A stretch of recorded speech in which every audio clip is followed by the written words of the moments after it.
Hello and welcome to the Publicly Challenged Podcast. I'm your host, Luke Oswald, and I hope you join me on my quest for knowledge to become a better public land hunter, angler, and forager. Stick with this and who knows, maybe we will learn something together.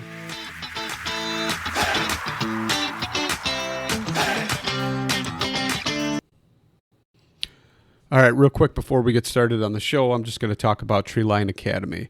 You've heard me say it. I can't even tell you how many times. Mark Livesey is treelineacademy.net. That's treelineacademy.net. Sign up. Use the promo code PC2020. Save yourself $20. Can't say it enough. It's awesome, amazing, most comprehensive e-scouting course out there. Check it out for yourself. Sign up. Use promo code PC2020. And now let's get to the show. All right, so I'm sitting here and I'm talking to Blake Lougheed of Tuebor Saddles. So, Blake, you want to go ahead and introduce yourself a little bit and tell everybody about yourself? Yeah, I'll do my best. Ultimately, I'm a avid outdoorsman, which is probably the reason I ended up talking to you. But I've always been into hunting, fishing, camping, all that stuff, basically anything outside since I was a kid. But more recently, I've become a winemaker for a career, and I'm very obsessed with deer hunting specifically. And I've got an engineering degree, which led me to often want to create things, which I've created lots of different things for every part of my life. But a few years ago, back when the saddle industry was younger and I wasn't completely satisfied with all of the options out there, I started designing my own stuff, which is really, you hear the same story repeated basically with all of the newer saddle companies. There was something missing back in, let's say, 2018, 17, especially in 17, 18, we at least Tethered came out with some stuff and things got better. But I think even at that point, there was a lot of improvement to be made. And I started messing around myself, and I've always done a little bit of sewing, but I bought a really nice industrial sewing machine, started sewing so I could get to multiple layers of webbing and mess around with stuff, and ultimately designed the saddle that we have released recently. And I think nowadays there are awesome options out there. I think 4 years ago we were restricted, and now there's just so much cool stuff. And so we brought this thing to market in a market where there's lots of awesome saddles, but we realized nobody had released one quite like ours yet, so we just kept moving the ball forward with me and four of my buddies from high school that were all just good friends. And probably I can't think of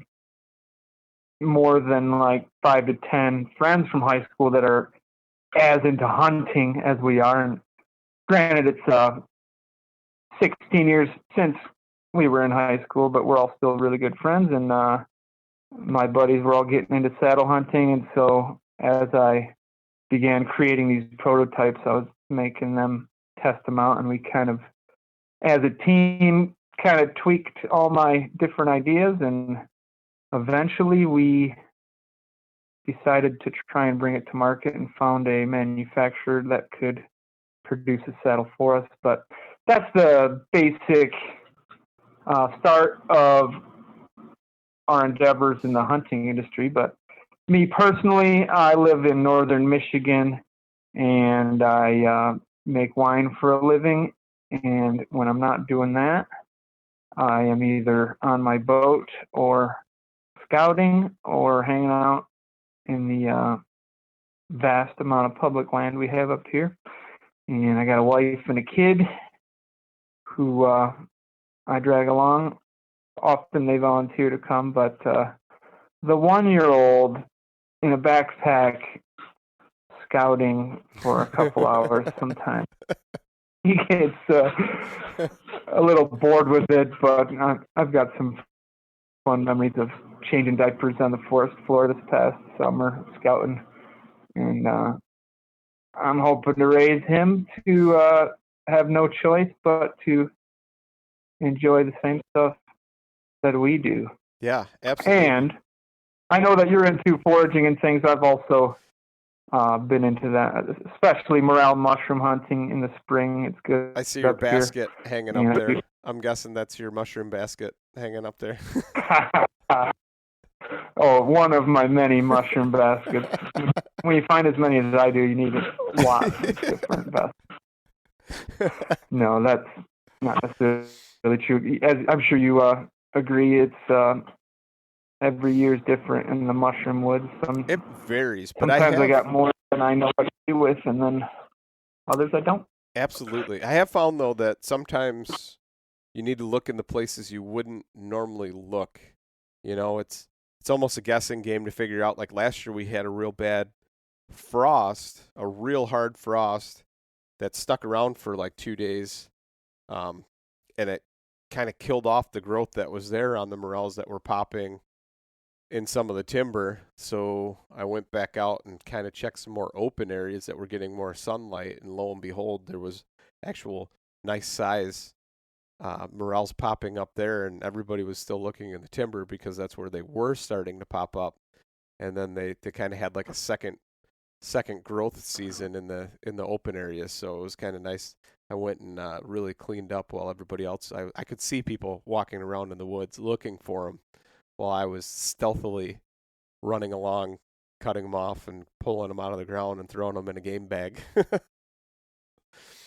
Yeah, I think some of the years that I don't do as well with morels, it's because I'm so expecting all of my secret spots to. I think, I don't have to even work anymore. I got these spots, and then spend all my time hiking back to the same spot every 4 days instead of just wandering, and some years those spots just don't produce, or they're like the timing is way off, and then I'll be out hiking. We're close to Lake Michigan here, so for example, I was out hiking on the dunes, on top of a dune when you're not even thinking about morels, and stumbled upon a patch growing like out of the edge of the sand and some foliage, but like they'll show up in the oddest of places sometimes. Found them growing out of gravel behind the winery pole barn once, where the rain drips down from the roof. And, very unpredictable, and that's part of the fun of it. And I was just talking with a buddy recently, trying to get this dude to start hunting. He's going to do his first gun hunt this year, and trying to explain the thrill of the hunt, not necessarily just seeing deer or being in a blind, but when you put, for him it would be a scope, the second you put that scope on the deer, and all of a sudden something takes over your brain and taps into some ancient genetics, that, and it's really hard to put into words the feeling when you go to harvest a deer. And I was trying to explain to him, like, you've caught a fish before, and like that's like a it's hard to say, you can't put a number on it obviously, but let's say 5% of what you'll feel when you take your first shot at a deer. It's like catching a fish. And then a morel mushroom, you tap into that same, like I said, I'm clearly having a hard time putting words on it because it's really hard to describe, but finding a morel mushroom, let's say that's a 1 out of 100, and then catching a small fish is a 3. Catching a monster fish might get you a 10.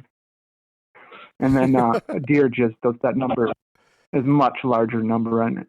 Yeah. Just trying to explain it to him like that, just be like, because he just thinks it sounds fun. I'm like, you really don't understand until you do it. Like, there's nothing I can say to make you. To me, know the feeling. It's like it's a different type of fun, and like you hear people talking about it like it's like that type 2 type of fun or whatever.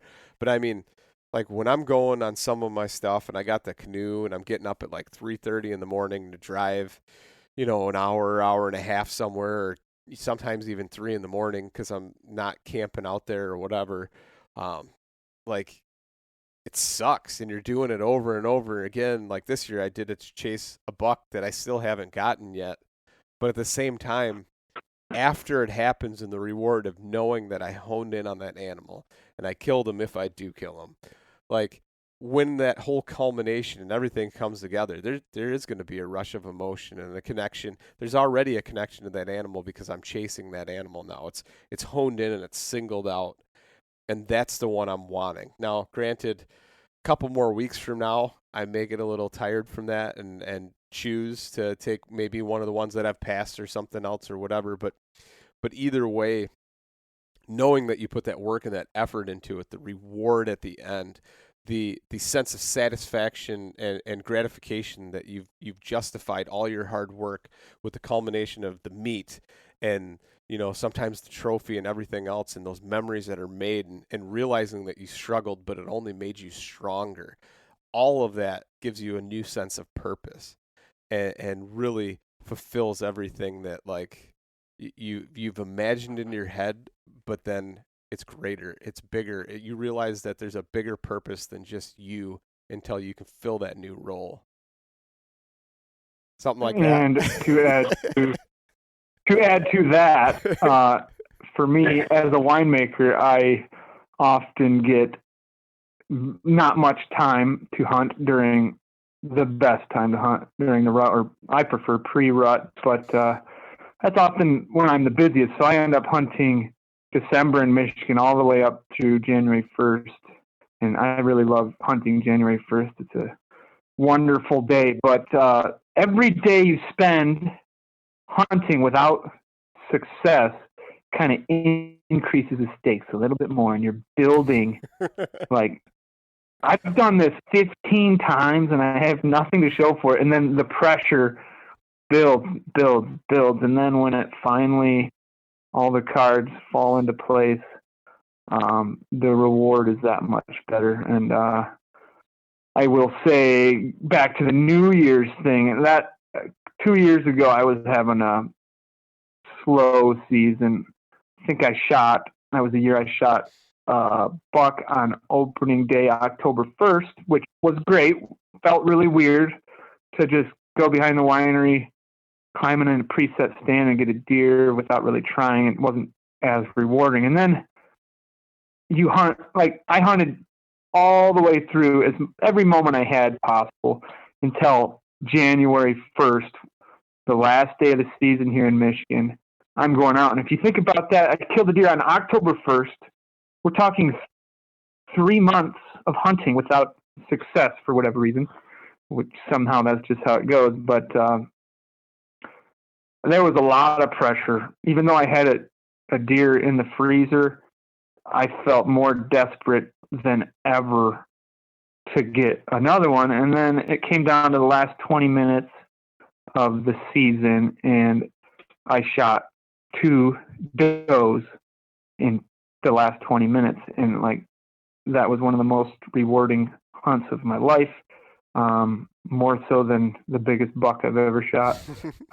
Just finally pulling it off and then dragging one doe. I was about 2 miles deep in some public land, which was very challenging to get a deer out. But it was one trip back to the car, get rid of all the gear, come back, drag one doe out. And I was with my buddy Austin, who is one of the partners in the saddle company. But we ended up back at the truck at 3 a.m. with 2 does in the back.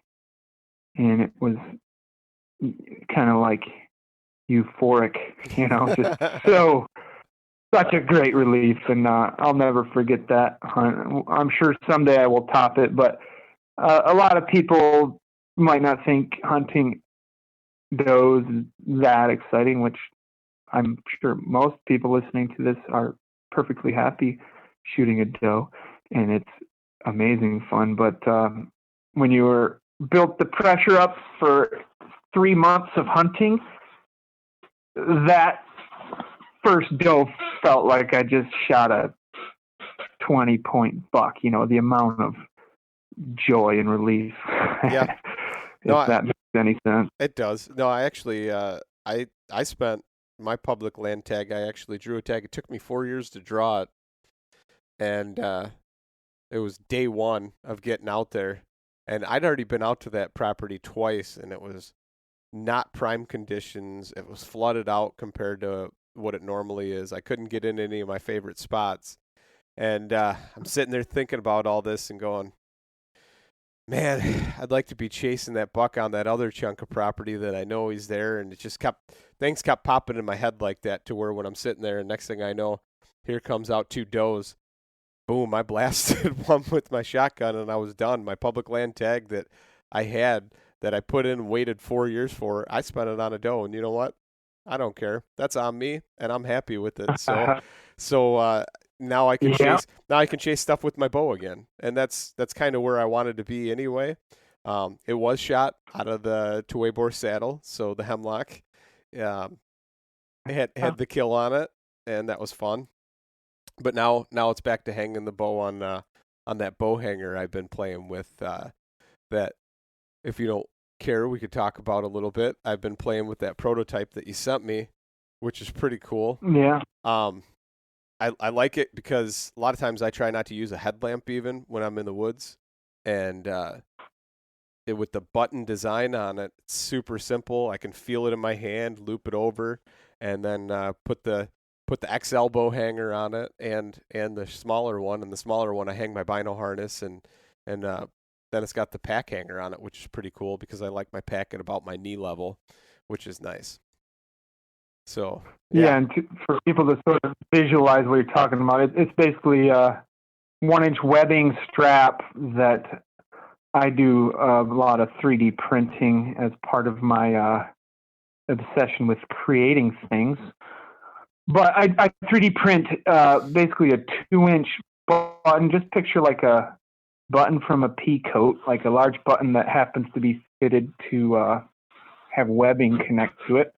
That's one side. It's adjustable, and then there's just a loop on the other. So you just slide the button through the loop, similar to a Versa button on a tree stand, kind of similar concept. But for some reason, when I thought of the idea, I looked online trying to think if I could just buy them injection molded cheap piece of plastic. But I can't seem to find any industry on the planet that uses just this concept for connecting a strap to itself, so I just started hammering out those, printing them, and I even used them for lots of other things. I've created straps for tying stuff to my truck and whatnot, but thought that was a pretty cool way to quickly connect and disconnect a strap on the tree. So we will soon be releasing that bow hanger, gear hanger system on our website. But basically, it's the simple strap, and then I also 3D print hangers, which a bow hanger isn't a very complex thing, but ours is a little bit different, that it can pop on and off the strap quite easily and is secure when it's on there, so it's not going to fall off. So the idea is that you can put the strap on the tree without a bunch of pieces of plastic clanking around. No carabiners, just the strap, so it's easier to untwist and orient, get the strap on the tree, and then you pull out the hanger component, and you just before you really cinch the strap down, you can pop as many of those hangers on as you want. But I only used one for my bow, and then I hang my backpack from it also incorporates a strap that allows you to hang your backpack at different heights. So for me, it's just the strap, one hanger for my bow, and then there's sort of a Molly type system that you can hook your backpack to with a carabiner. And the simplicity is great for me. And I know a lot of people like to hang all their crap in front of them, which is fine. But for me, I don't need grunt tube and binoculars and everything hanging from the tree. I kind of have my backpack up there, and it has a pouch. So this system is pretty simple, so it kind of fits how me and my buddies hunt, and sounds like you've enjoyed it thus far as well. Absolutely. I think it works really well because it's so quiet. It's super quiet. The way I do it is I have the hemlock saddle and I put a pouch at like, I don't know, 4 o'clock and I don't know, 8 o'clock or something like that on the pouch. Or on the saddle, I put a pouch. I've got 2 pouches on the saddle. 2 pouches on the saddle. So then what I do is I put the carabiner in the very bottom. Then I put my bow hanger in the other small hanger. And then on top of that, I put my tether in that pouch, and that's on there. And then in the other pouch on my left-hand side, I put my buckle for my platform in there, and then I put my lineman's rope. So what I do is lineman's rope comes out first. It goes on the tree. I climb up the tree after with sticks. Once I get to my top stick, I grab and take my platform out, and then I take out of there because my lineman's belt is already out. I take that buckle out and I put it on the platform, put it on the tree. Once I get on the platform, out comes the tether. I wrap that around the tree, take the lineman's belt off, put it back in the pouch. And now that my tether is on the tree, all my other stuff is exposed to my right hand in the pouch. And then I go ahead and put the strap on the tree with the button, which is super simple, easy to do. It's probably the easiest thing I've ever found because I don't like buckles. Buckles make noise. The clicking, whatever. If it's metal, it clangs. It's a simple system. You can adjust it real easy. I put on my hanger, and then I take and put on the other little hanger. I tighten it up. And then that's when I clip the carabiner on there, take my pack off, and everything's good to go. And then the only reason I take my bino harness off now is because I actually upgraded to a larger size binoculars, and now it catches a little bit on the bridge of a saddle. So I don't necessarily always keep it on. It's not like it gets in the way, but I just don't like because I added a tourniquet to the side just to be a little bit safer and try and keep more first aid gear on me. And so once I added that tourniquet, it was just enough extra width on that binocular harness that it catches a little bit on the bridge. So I started hanging it up, but it actually, I think, works a little better for me hanging it up like that. But so I do all that. First quick comment is I did listen to one of your podcasts a while back that inspired me I bought one of the tourniquets you recommended. And I haven't quite incorporated it into the instant access part of my system, but at least I've got it on me somewhere, which is better than nothing. But back to what I really wanted to say, your description just now was a perfect demonstration of how practicing this mobile hunting and saddle hunting in general, it's like a very methodical system that needs to be dialed in, and you can repeat your process to a T, and you know exactly where everything is, which is wildly important to get yourself efficient. Because I've taken all hunting, and I give them the saddle, I give them sticks, give them a platform, explain everything, and then they go out there.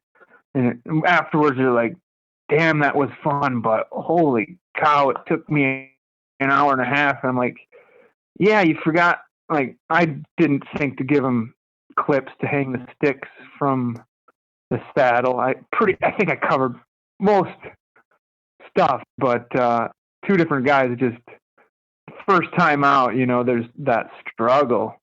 And it's because you haven't practiced your system.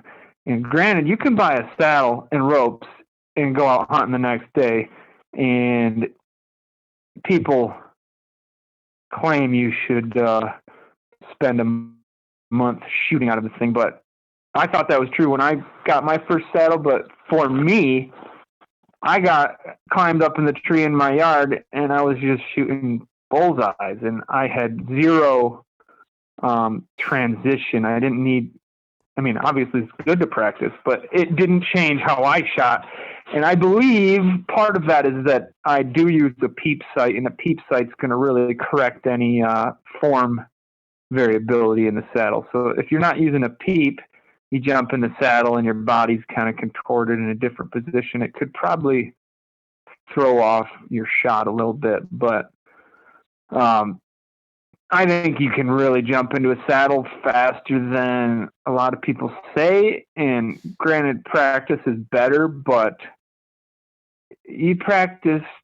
Why not practice when you get up in the tree and you can actually hunt instead of spending hours in your backyard? Which, if you can do that, great. But not everyone has time to climb up and down in their backyard. I mean, I did it. Most people do it, but if it's November, which it is now, and you're thinking about doing this, just get one and don't go to your favorite buck bedding spot and expect to be completely silent, but go somewhere fun, climb a dang tree, and then you're like, wow, I should have had some hooks to carry these sticks. I should have had my tether accessible instead of in the back of my backpack. I should have, all these thoughts. Like you have your stuff stacked in an order. Yep. The process of getting up the tree, which is really the first time you do it, you might really screw it up. But on the way back down the tree, you could start putting those things back in the proper order. Yeah. No, I am not the most organized guy. So anything I can do to make myself more streamlined and efficient, I'm going to do. And if that means even unpacking my pack it twice and unpack it and repack it, just so you know where everything is and making sure it's got, okay, this is in this compartment, this is here. Because I am not, like I said, I am not an organized, not an efficient guy in most of my life. But when it comes to hunting and it's something you don't want to screw up, I'd make myself dedicate just enough just to know it. You know what I mean? And have everything have a process and an order. And by doing that, one, it streamlines it. Two, it makes you more efficient.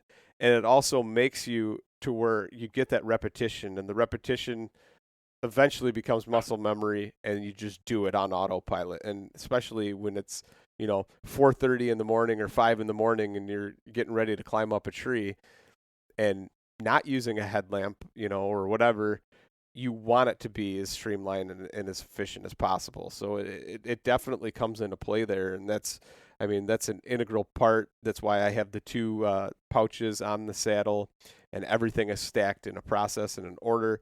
There's no guesswork anymore. There's no, oh man, I forgot this. There's no, oh, I need this or that. It's all there and it's ready to go. And that's made a huge difference in how I hunt because of that. And that's all saddle hunting. Yeah. When it was hanging a tree stand, there was no method, rhyme, or reason. You'd put up your sticks. You'd either have to pull up your stand, and you'd have to hang it on the tree, or you'd have to climb back down and carry it up with you. I mean, I was super unsafe because, one, I didn't have the lineman's rope then. I mean, I did, but it was a real crappy design with a muddy, like $80 muddy harness or $60 muddy harness, whatever they cost. And using that, and you're not even really tied off until you get all the way up on your tree stand. I know some guys do it, but I didn't. I was super unsafe about it until I started thinking about it. I'm like, man, this is dumb. How can I do this and be efficient and quiet? And so that's how I kind of got into the whole saddle thing. And once I tried it and had the pouches on the saddle with my lineman's belt, the tether, everything had a home. And I was like, wow, this just made everything better. Everything makes sense now. And then the adaptability and the lightweight, and like the weight wasn't really an issue for me, but like hanging the stand, there's no more of that. Like that's the lightweight part that I was looking for. It's not carrying it in the woods, but it's carrying up the dang tree while you're hanging one-handed on sticks or something trying to put it up. And that made a huge difference for me. I can't imagine, like, if you started hunting when you're 40, if someone got into it that late, there's a good chance they started from the get-go wearing a lineman's belt. But for me, and a lot of, I would guess, the majority of people that have been hunting since they're 18 or 16 or 20 or whatever, I'm pretty sure we've all hung some stands in a pretty precarious situation. Like, I didn't even know what a lineman's belt was, and I didn't even think I was being dangerous. I was like climbing the tree, But those old, before the good, like Lone Wolf came out with the good climbing sticks, but the old 20-foot stack of sticks, that's just a 20-foot, like leaning that against a tree and then climbing up it while adding straps, not tied in at all. Like that crap was pretty risky, I think. Or even hanging a ladder stand by yourself. You know what I mean? I'm sure, I've done it. I've hung a ladder stand by myself. Just put the one basic strap and then climb up it. Like, why is it sliding down the tree? I'm almost there. Yeah, I've done that too.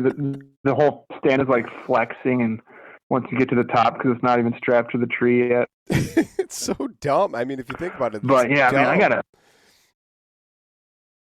Yeah, and you don't even think about it when you're a young man. I think, I don't know, maybe not just age, but that's a big part of it. And these days, I think people are getting a little bit smarter. And I mean, I ran a climber stand for many years that I never once used a harness doing that. No. Which I feel safer in like I was using a Summit with had that bar, like when you're sitting and you got like a rifle rest type bar, so you're a little bit contained, and I feel like it's pretty dark. I feel a lot safer than that than some of the permanent hang-ons that I've set, like with my leg wrapped around a branch and like one arm around another branch and somehow working a ratchet strap with one arm.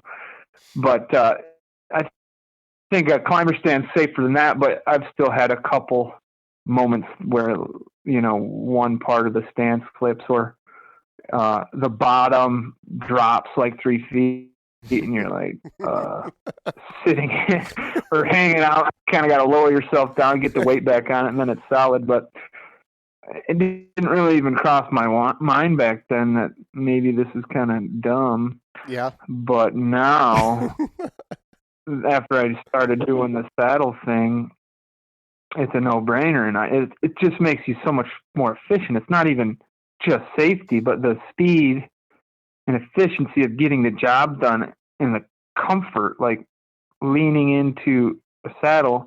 Like I used to have a muddy vest once I started wearing safety stuff before converting to the saddle. I had a muddy as well, and it was a lineman's belt, but a horrible Prussic knot, which was really hard to adjust, and the pressure points it just wasn't comfortable, wasn't efficient. And now a lot of these saddles, like you could lean into the lineman's and it's relatively comfortable. If you end up having deer walking in on you, which side of the tree from my lineman's for probably half an hour, just waiting for these deer to work through.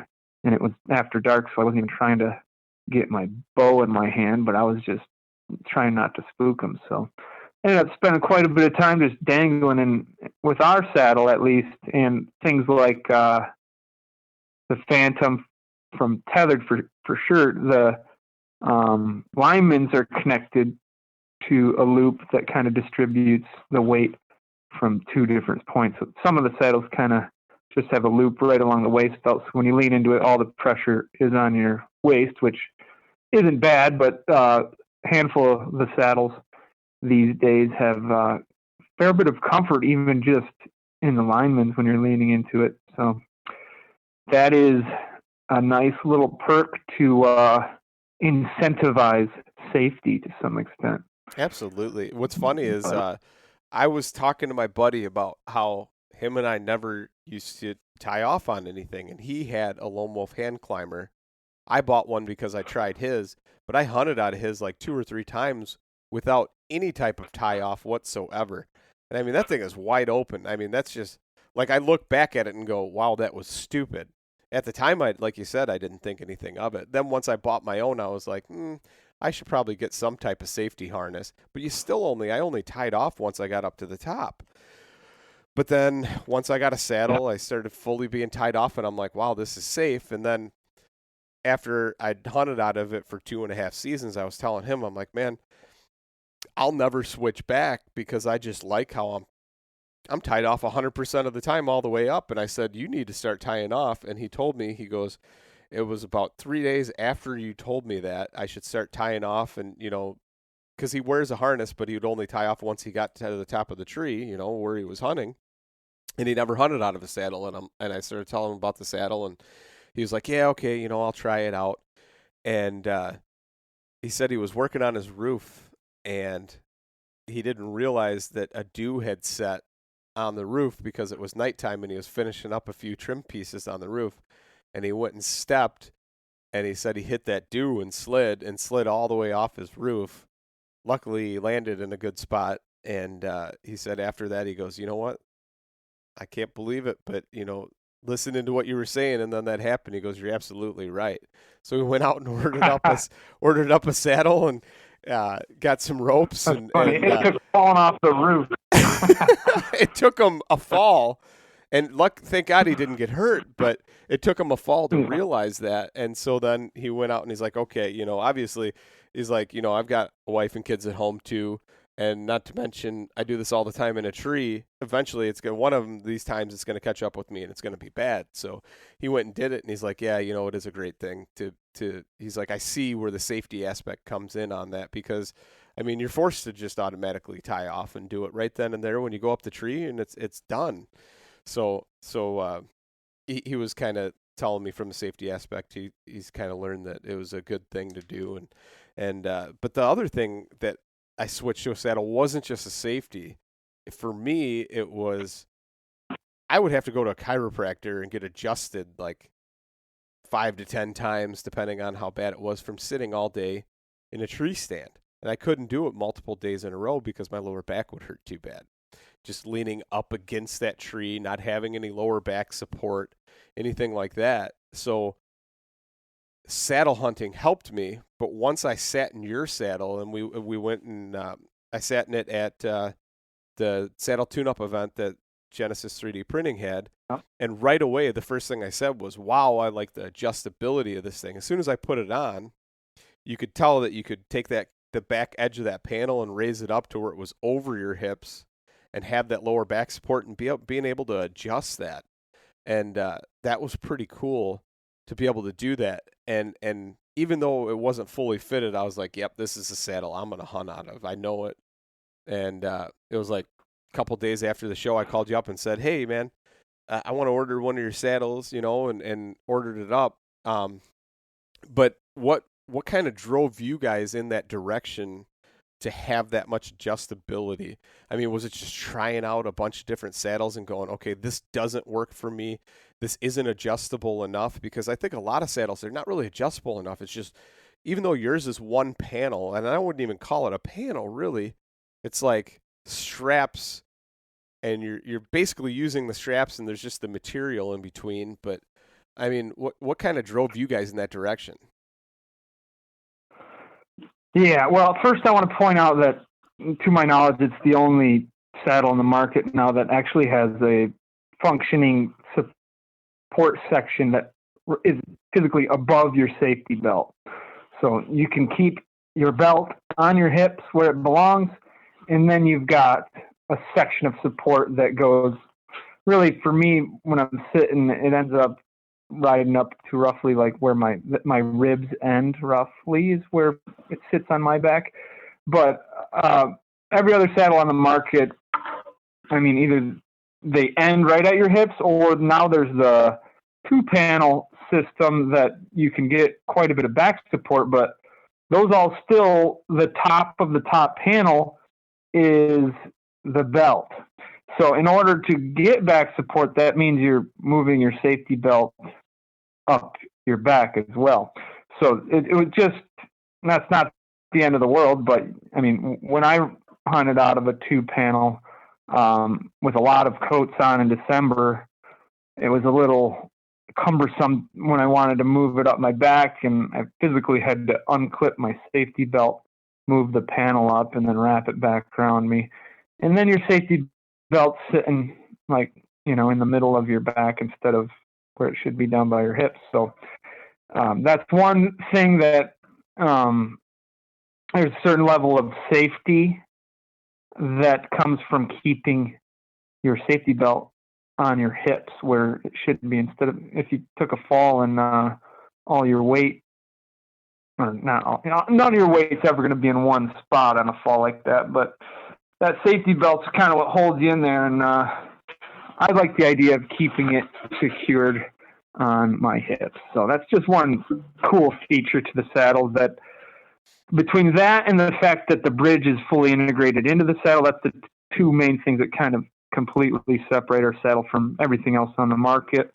Aside from that, very similar to a lot of the more popular saddles these days. It's got a lot of surface area, and I guess I'm kind of going off track. Your original question was how we kind of moved in that direction, and what it was for me is I was sitting with, I don't even know if he remembers this specifically, but my buddy Cam, who's one of our partners, way back one winter when I was sitting sewing one of the first few iterations of, like, some of my designs in the early phases were completely weird, and at one point he suggested kind of, why don't you just let that webbing run all the way through the bridge? Or he kind of sprung the idea on me, and it was like a light bulb, and I was like, what? Yeah, let's try that. And so our bridge is physically 3 strands of 1-inch tubular webbing. This is sterling mil-spec webbing. Each one is rated for 4,000 pounds. So when you hook your carabiner to our bridge, you are physically hooked into the equivalent of 12,000 pounds worth of webbing strength. And the fact that it's in a loop configuration means it's actually even stronger than that.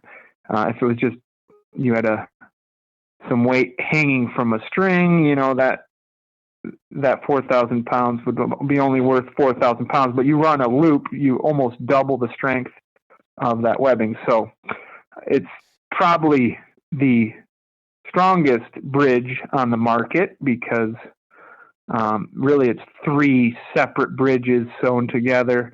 And the only downfall to that, which to me is not at all an issue, I don't even care, but some people have said, oh, it's a little bit harder beaner compared to like AM steel, but I don't see how slippery bridge is really that beneficial. I don't mind having it be a little bit secure, because if I want to turn my hips, it turns, but it also kind of holds me in position once I'm where I want to be. So it's not a downfall to me, but I realized when I started, the original design was just 3, basically it's 3 loops of webbing, all of which run through the carabiner, and each one of them runs your body runs through each loop, and each loop is sufficient for holding all of your weight and then some, but it's a redundant system, and part of the design was I wanted everything to have redundancy, so the bridge has redundancy, which is incorporated into the whole saddle, but that back support came because I realized we kind of had an opportunity that's a little bit different, that since our bridge is already 1-inch webbing, it was really easy to kind of seamlessly add another panel of 1-inch webbing that was back support. And the first couple saddles I made had that back panel just like it has it, but it was, you had to adjust each side to make it change. And then I had that idea of, it's going to be hard to describe for people that haven't seen it, but the top, there's 4 strands of webbing that are supporting your body. The very top one, which is the back support, isn't physically sewn into the saddle. It's running through a sleeve. So you can tighten one side of it and it adjusts the entire strap all the way around your back.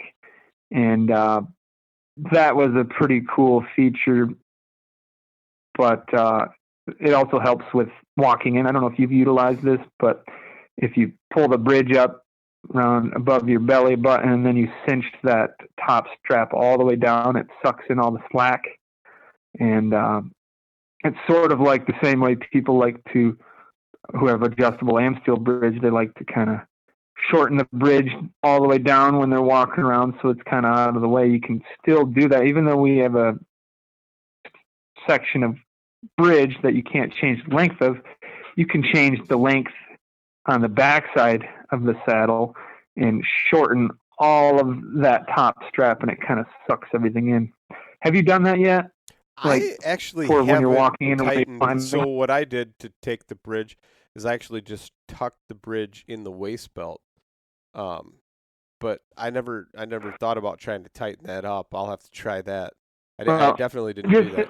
kind of pull it up above your tummy. Ideally, if you're wearing a coat or something, it'll work good. Pull it up really high and then cinch.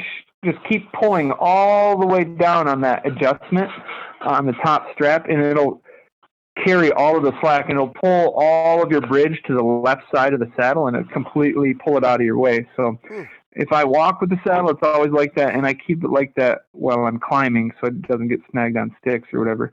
Smart. And it might work just as well to do it the way you're doing it for you, but I'd recommend at least giving it a whirl, and you might think that it's a little bit more efficient. But yeah, in the design process, I mean, we went through all sorts of different things, materials, and currently we're working on our second edition, which we'll see where it ends up. But part of one of our priorities with this current saddle was packability and just being like super light and everything, which is valuable, but comfort's obviously important, and safety is probably our highest priority. And in engineering, you know, they call it design criteria. You kind of list things that the design has to meet these criteria. I mean, our three most important design criteria were safety, one, and then 2 and 3 were comfort and like packability, you know. So we really nailed it on safety and packability, and for 90% of people that sit in it, the comfort is great. And there's a handful of people, just with like every saddle, it's kind of got a personal touch. And I've found that people have like different posture, or like if you have perhaps wider hips, and we haven't quite figured out why. A couple people have had some minor complaints about just the one of the straps getting a little tight on their hips. So we're working on some solutions to that, just to improve the design further, which most people that have tried it out are super stoked and have no complaints about comfort, but I'd love it for there to be absolutely no complaints. So we're working on some solutions, and there's not a perfect saddle out there yet, and we're all working. This whole industry is just evolving so fast, and we keep seeing such cool stuff come out, and I'm excited, and I'm a huge fan of most of the other brands as well. I mean, there's a few that have fallen behind over the years, but for the most part, I just want to buy all the saddles, you know? I don't, honestly. I wish I had money to do it. I got rid of all my saddles, and what I'm hunting out of is the Hemlock. And I'm convinced that so far, out of all the saddles I've tried, and I've tried a lot of them, no BS. And I think the people that have a complaint about it, because the Hemlock truly kind of is adjustable enough to where it can fit, you know, a 14-year-old kid or you know, somebody that's a $110 in weight or a $120 in weight to somebody that's, you know, 300 pounds. It just depends how you adjust it, and you got to tweak with it. You got to play with it. Like when I'm up in the tree, like the first 5 sits that I sat in that saddle, I tweaked with it and I played with it until I figured out the straps and my lean angle. Or if I was kneeling, kind of sitting. I don't really sit a whole lot, but I kind of like kneel into the tree a little bit with my knees every once in a while for like an all-day sit. Yep.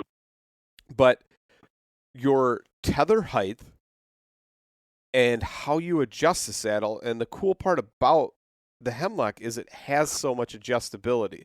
At first, it's almost overwhelming or daunting to somebody who's got, say, just a single panel where it's got the only thing that you can adjust on it is your leg buckles, right? And for them, they look at it and go, what the heck is going on here? You know, it's got 3 straps. It's got this extra 2 buckles down here that I can adjust on the side, plus my leg straps and your upper back / above the hip support. And they look at it and they're like, man, that's a lot going on. Kind of is.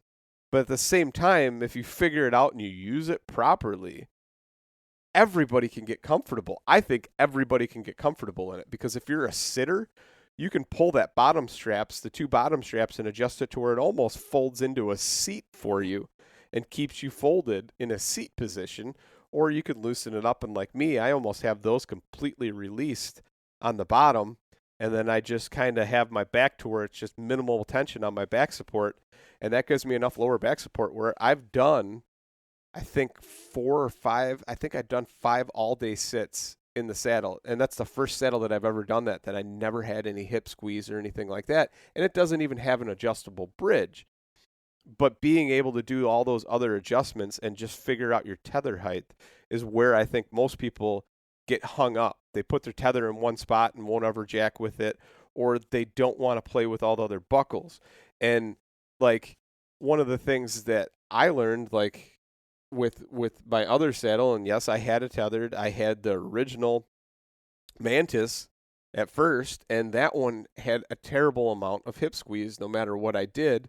And the only thing that somewhat fixed it, or so I thought would fix it, was an adjustable bridge. But you don't need an adjustable bridge if the saddle has the support in the right places, it's soft enough in the right places, and it has the adjustability. And that's why, I'm honestly hooked on using the Hemlock, because once I've jacked with it enough, it was comfortable. I knew it was going to be comfortable by having all the adjustment.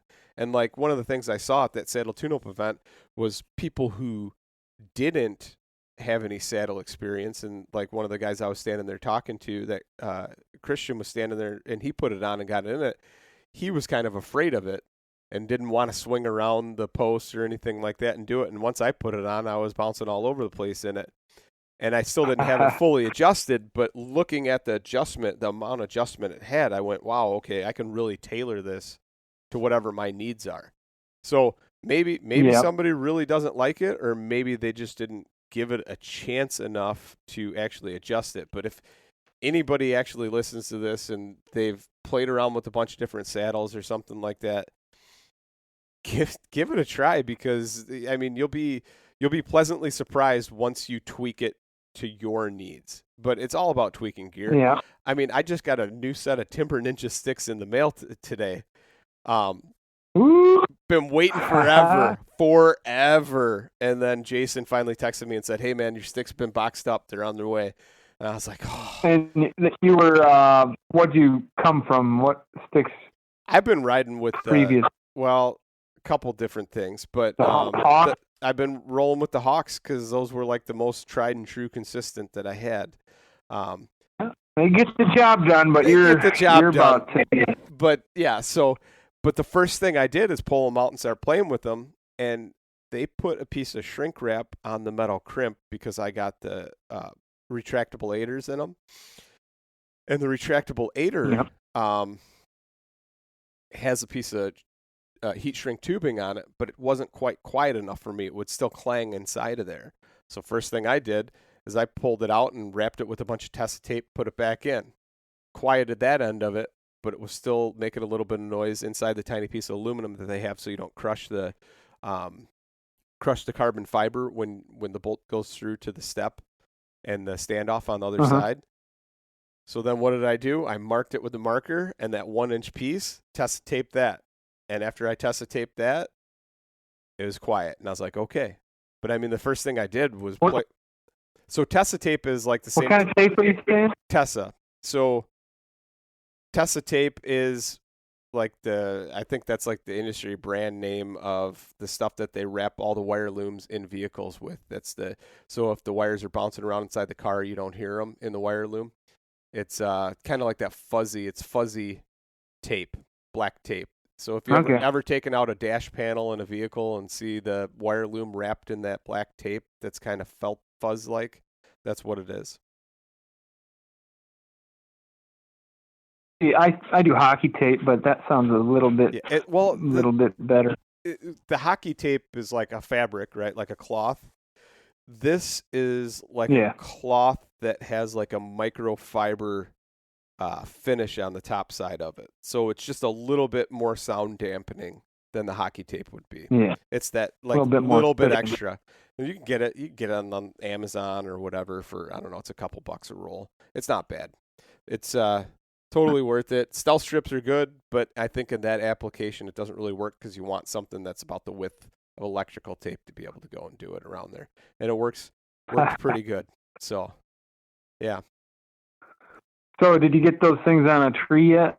Oh, yeah. I've got them on a tree, and I actually decided I still want to use a different aider on my bottom stick to get it higher up so I can only use 3 sticks instead of 4, because who can really afford 4 timber ninja sticks? So, does it feel like it's made out of air compared to those?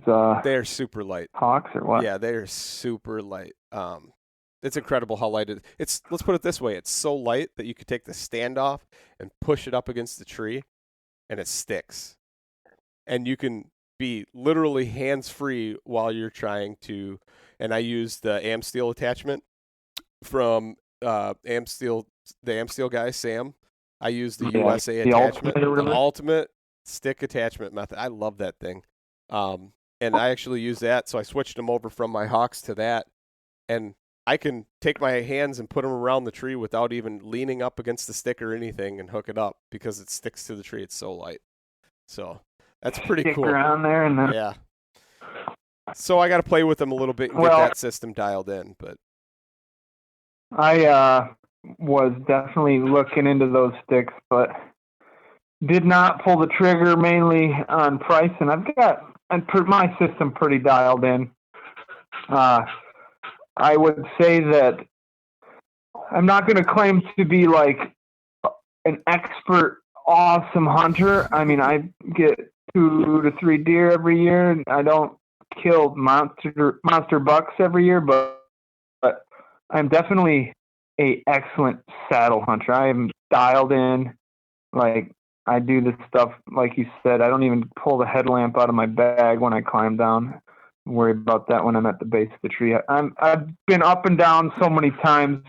It's completely natural to me. And that makes things extra fun. But because I'm so dialed in on this system, I've kind of stopped spending money on sticks. I've got lots of different kinds. And, in 2018, I had lone wolves. I did the wild edge for a while, and there wasn't nearly as many options. And then all of a sudden, it just blew up. But I ended up with some the car minis that I'm using quite a bit of different aiders and things. I make them myself, so it's kind of hard to explain my system. But I do a 6 foot per stick, and I'm using the 1-step mini sticks. So I rely heavily on my aider system, and I carry 3 of those 10-inch sticks.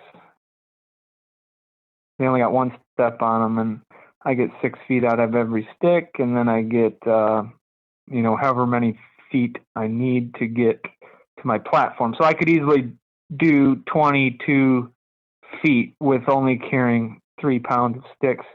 And you are now in the same weight range as me, because mine are tiny sticks and I'm heavily dependent on aiders, but those carbon sticks are they're 1 pound or less than a pound or something like that. I don't even know each. I mean, it's light. It's light. It's definitely light. But I know there's one other pretty brand nice out there that has some weight, light ones, but the weight isn't the end of the world. You and I, nope. I've talked to you enough to know that we rock real backpacks, frame packs that you can feel comfortable carrying a load instead of, some people strap it all to their saddle or whatever, which they Not want for to do me. that, great. But Not for me. it doesn't work how I hunt because, like I said, I end up hunting December, and that means packing 20 pounds worth of clothing plus all my gear. Plus, when you're going 2 miles, you better have some extra batteries, headlamps, compass, etc. And you couldn't physically hang these. If you managed to fit 10 pouches on your saddle, you couldn't fit the stuff I need to carry. To stay warm for a 4-hour hunt in 10 degrees, which if you're not from northern parts, you don't have to deal with what I do, but it's physically impossible for me not to carry a full frame pack. When I head out to the woods, my pack is bulging, and I run the Mystery Ranch Pintler, which I'm absolutely in love with. I will tempted to purchase a second one just in case they discontinue it someday, and I managed to wear out the one I have now. But you told me you were using what is it? Something Ascent? Initial Ascent. Your pack? Yeah, I'm using Initial Ascent. Yeah. I roll with the 2K. I looked that up, and that looks pretty awesome too. But so weight isn't the end of the world for me. I carry a lot of stuff anyways, but what is important is just being efficient and packable. Like your Hawk Heliums aren't wildly heavy, but No. I feel like they probably don't pack that amazing. They don't pack that great. I hate the suction cup system on it, and I've never changed it out to anything else. But once I cinch everything down on the bag of my pack with the straps, it all gets pretty tight and there's not any noise. But I think I top out probably close, like late winter right now, and now that I've started carrying camera gear with me, I'm probably close to 50 pounds of gear.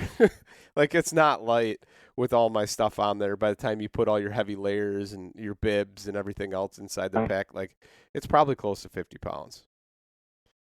But you don't feel it. With a full frame pack and one that actually distributes the load evenly across, your hips and your shoulders, and the frame that, distributes the weight and doesn't shift around. That's what's important, because you don't actually feel that weight. And I packed out with all my gear and a full deer, and I believe you did the same thing. I packed out all my gear and a deer, and it didn't really ride a whole lot different. So, I mean, it's quite a chore. But when you get back to the truck and you're like, damn, did I just really carry an entire deer and all of my hunting gear in one trip? It's a pretty cool feeling. And I happen to have people might think I'm crazy for shooting a doe, how far back I shot one and how challenging it would have been to get out without cutting it up. But gun season was approaching in Michigan, and I went out to shoot a buck, didn't see one, so I settled for a big doe that was shaped like a 55-gallon drum with like little nub legs on her. She was just like obese would be the best term. She had 2 inches of fat. I showed the pictures of the fat to my buddy that does deer processing, and he said he's cut up thousands of deer, and he said he's never seen a deer with that much fat this early in the season. And this was like way back in a swamp where a deer could travel and get to cornfield at night. And I think there was a pattern, because just back and forth, eat corn, and she fattened herself up. But point is, I packed that big girl into my pack with all my stuff, and I'm guessing it was 100 pounds, minimum 90 on my back, and trudging over fallen logs, through muck. The hardest part was the weight on my shoulders, but physically wasn't really that bad, because the pack helps really distribute that weight on your hips for the most part, and it was quite a good feeling to get that thing out of the woods and put my tailgate down on my truck, and you back up to it and just drop that weight. That's right. I mean, but that's the It's cool part that about moment. it, because there's not multiple trips. I'll tell you what, my buddy, I think maybe I sent you a picture of the one my buddy shot. I don't remember, but it was a nice deer, and it was a big deer. He was heavy, big bodied deer, and we pulled that thing out. He's like, "Hey, I need you to come help me drag this deer out of the woods." And I'm like, "Yeah, okay, hang on, I'll be there." And went and helped him get it out. When we pulled it up a ravine to get it out, and I'm not joking, it took everything both of us had to drag him out. And I'm pretty sure I almost had a heart attack. Maybe I did. I'm not sure. But there seemed to be some... You start going uphill, Yeah. and then you hit a fallen tree. Yeah, I mean, it was... And by the time I got there, the deer had started a little bit of rigor mortis. So it wasn't like it was a nice limp drag either. We were just dragging this complete dead weight, and it was tough, man. I'm pretty sure my heart actually went a little bit out of rhythm or something, and I just couldn't help but think, from now on, man, it's getting quartered up. I'm never doing that again. And so that's something to say. When you don't have to drag a deer out and you don't have to make multiple trips, you can just do it all in one trip, or not dump gear or any of that kind of stuff. It's a good feeling. There's often a debate, is it better than a tree stand? And I don't care if someone wants to saddle hunt or lock on hunt. They both get the job done. And I just think mobile hunting is awesome in general, and it's the way to do it, no matter how you're doing it. But I will say, for me, I'm never going back. And I just wanted to mention a few things that I never hear other people talk about the advantage of a saddle on podcasts and things. They don't mention this one or two things that I think are really important. And that is, when I get up in a tree, I don't ever hunt the same tree. I go in, pick a tree. I also like to hunt pretty thick areas. So I'm dealing with branches and stuff, and I carry ratcheting pruners and a mini saw just to be able to clean up little dead branches and stuff. But one thing that I've really utilized, not only in mobile hunting, but even if I'm setting a preset using my saddle, but you get up to a tree, start visualizing your shooting lanes that are available to you, which aren't always perfect. And if you're on a regular lock-on stand, you can reach just as far as your arms can reach from standing on the edge of that stand, right? And you've got, let's say, 3 or 4 feet from the tree that you can trim branches.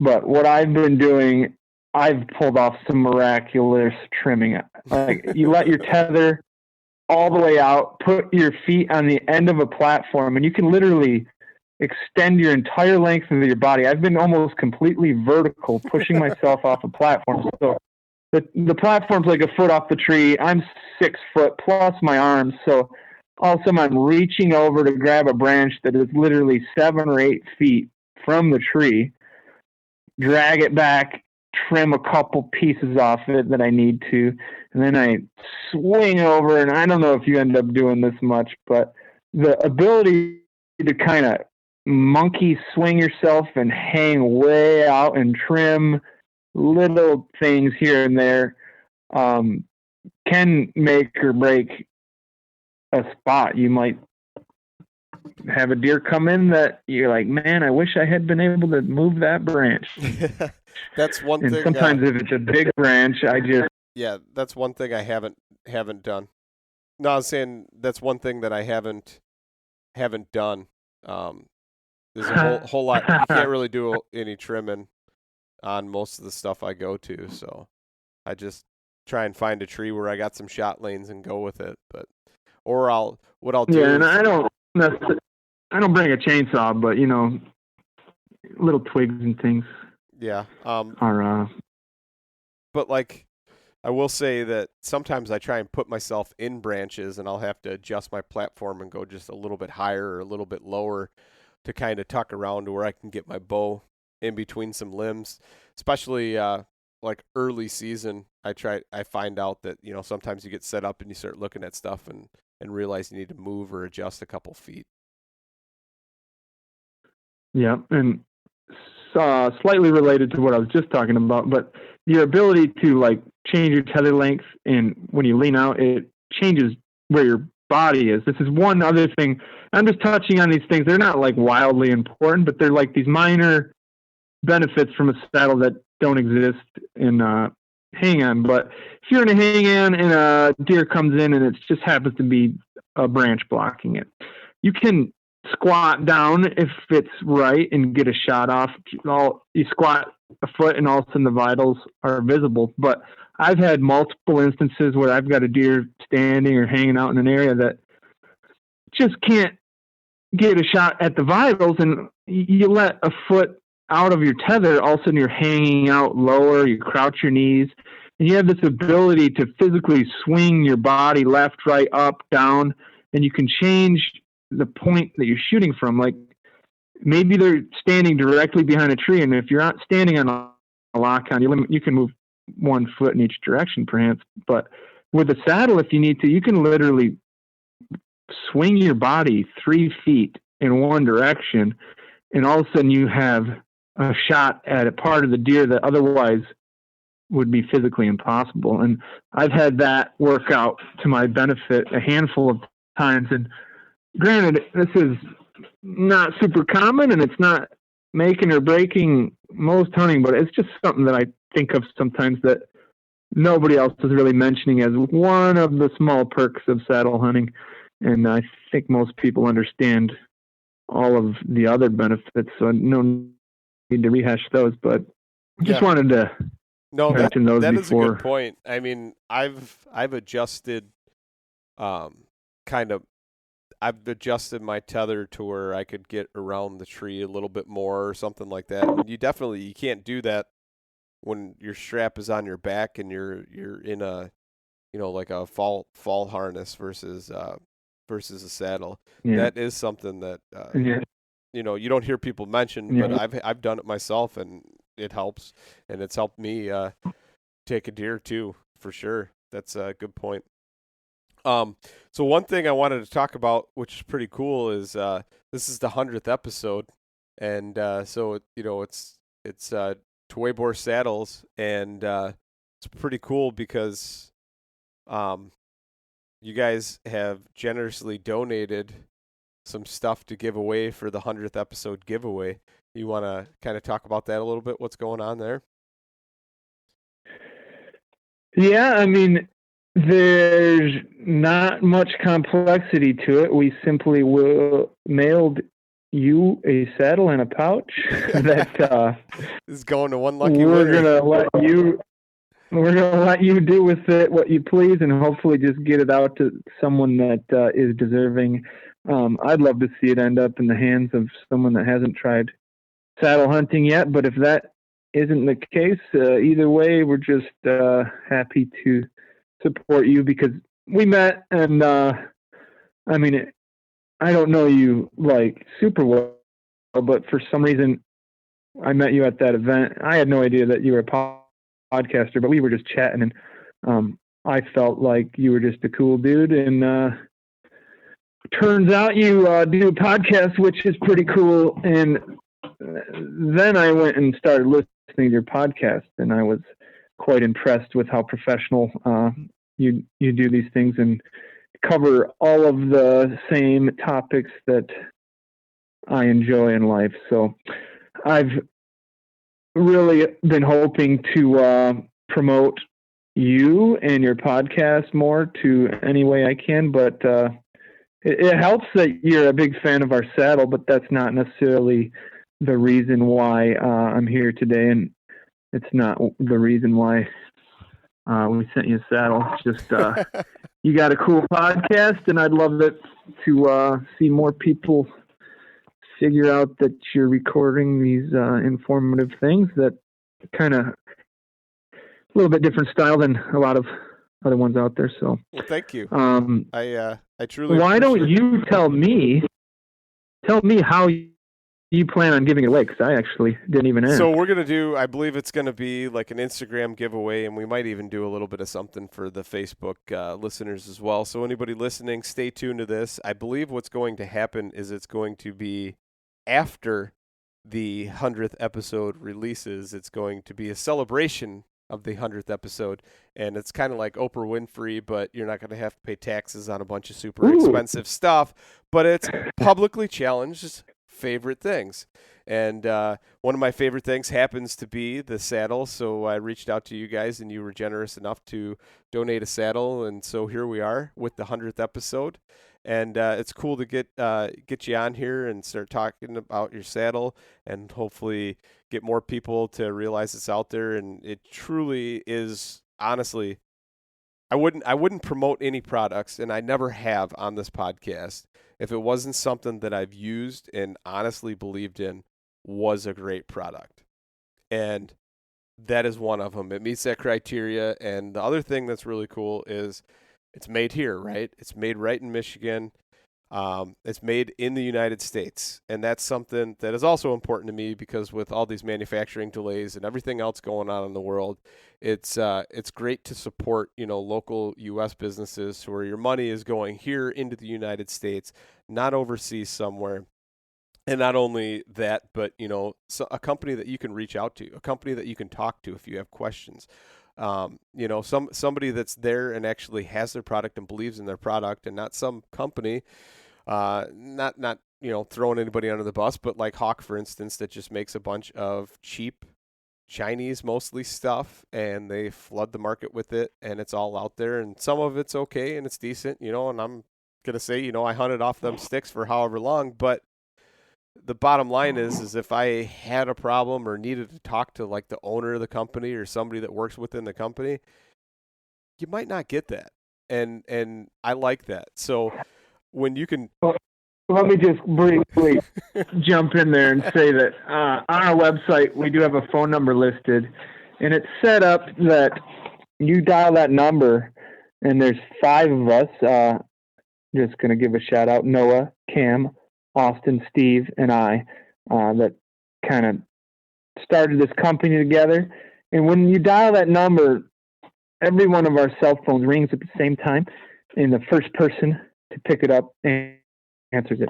And so the phone calls that I've answered, and it's kind of funny because it just rings and it shows a number. It doesn't say this is for Tuebor. So I'm just like, hello. Yeah. And then they're like, I saw your saddle, and I was wondering, like, oh.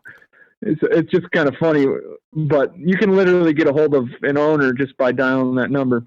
And briefly, I just want to say it's kind of funny. If I was to answer the phone, it'll say, you have a call from Steve, like a robot or something. And I can click send to voicemail. And then if you start leaving a message, I can hear someone leaving a message. It's just kind of cool technology. We're using the Google phone thing. So I can sit there and listen to someone leaving a message, and at any point I can hit star and jump in and say, hey, I can help you with that. So you can leave a message, and sometimes if we're at work or something and we can't physically answer the call, it might go to message, and we might be able to be physically listening to the message as you record it, and we might be able to step out of whatever we're doing and just take the call on the spot. So if people do have questions, you literally can talk to the owners of the company that easily. And I don't think you can do that at Hawk, but who knows? Maybe. I've never actually had to, but I know of some people that have had some issues with some other gear and things like that. And like I said, especially these days, why not support, local stuff?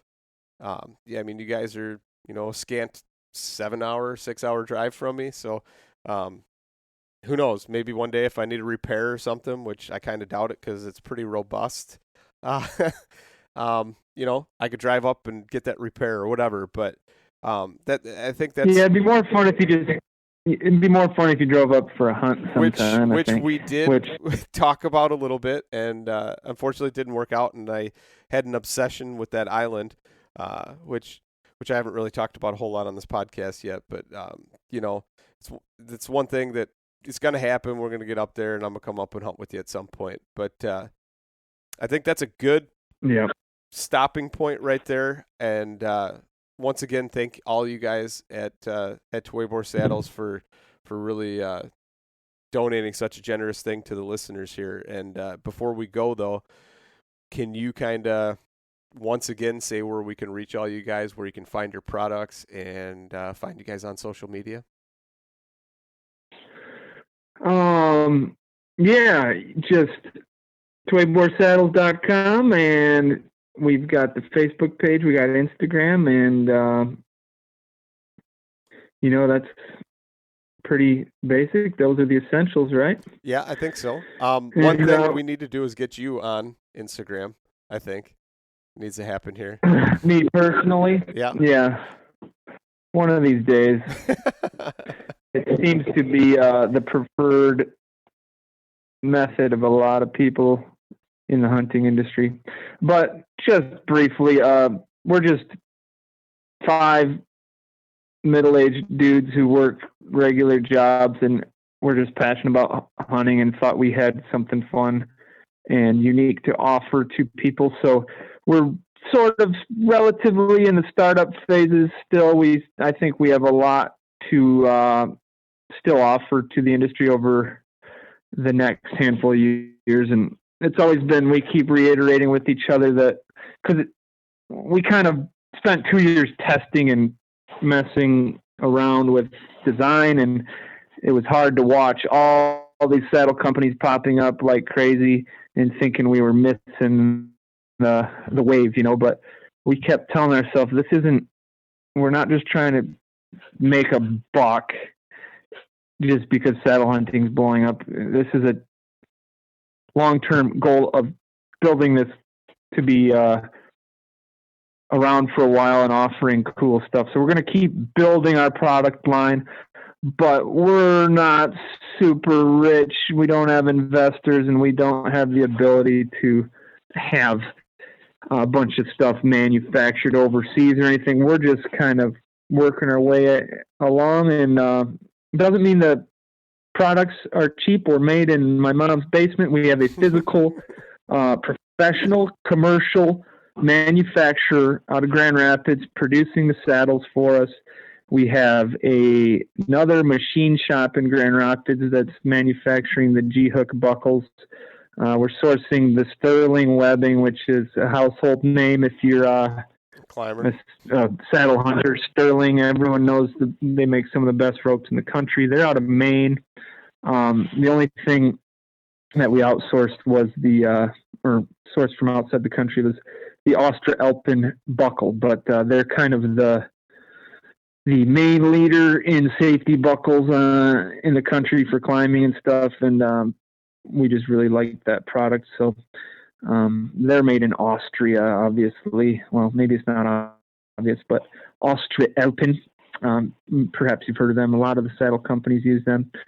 But right now we've just got saddles in pouches on the website, and we have all of the intentions of having full setup and ropes and things, but with the pandemic and all the manufacturing issues, the specific rope that we want to use, Sterling has been back ordered.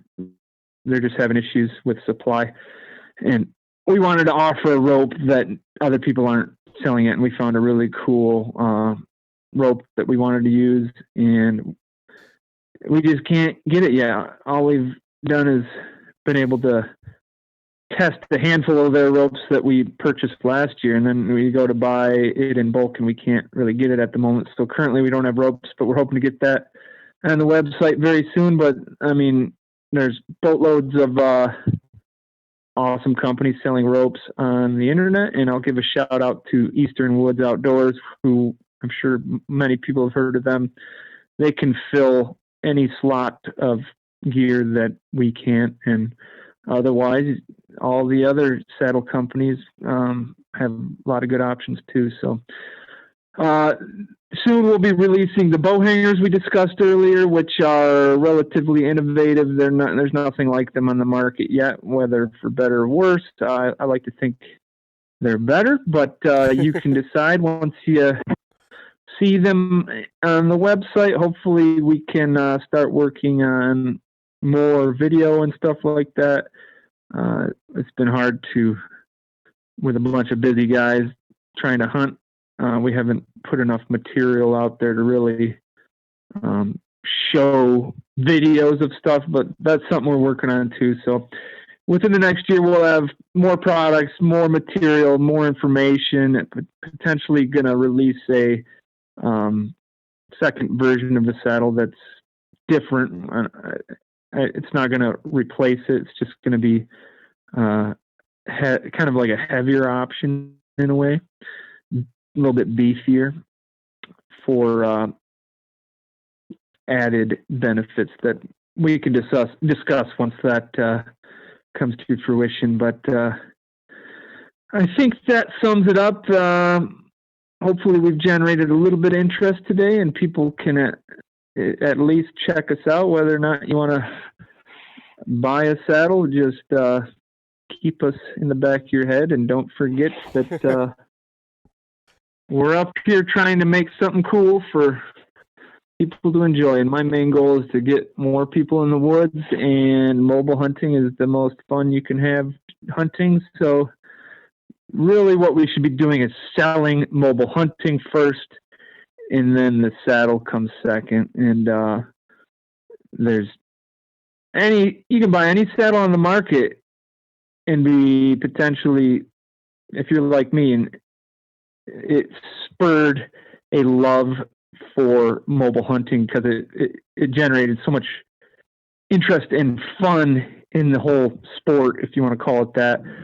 Lugging big tree stands used to be sort of a burden in order to get out and hunt. Now climbing the tree is part of the fun for me. Like I got good at it and dialed in my system. And if I don't even see a deer, I don't go to the gym. I go to the woods and hike around and climb some stuff, and it's just a blast. And I think a lot of people would find joy in it, whether you're using our saddle or someone else. So anyway, I think you should put in the last word. But I'll say you might be a lot more comfortable if you get the hemlock. So I'm just going to leave it at that. Blake, it's been awesome talking to you. So glad you came on and shared about it. And once again, thank you for donating the awesome saddle. And yeah, thanks for coming on, man. Oh, one last thing. Whoever ends up getting that saddle, feel free to reach out to our email address on the website or the phone number if you have any questions or you want any tips or anything. And you're going to need to figure out how to put the pouch on properly, because our pouch is unique and it has an attachment method that is very specific to our saddle. So if you put it on wrong, it's going to be flopping all over. You got to really, and it's not super obvious. I'm assuming you've got it dialed in on yours by now, and that's that. And have a good day, and I hope to see that you've shot some more deer soon. And if you get bored in December and want to come freeze, give me a call and drive up. All right. Thanks, man.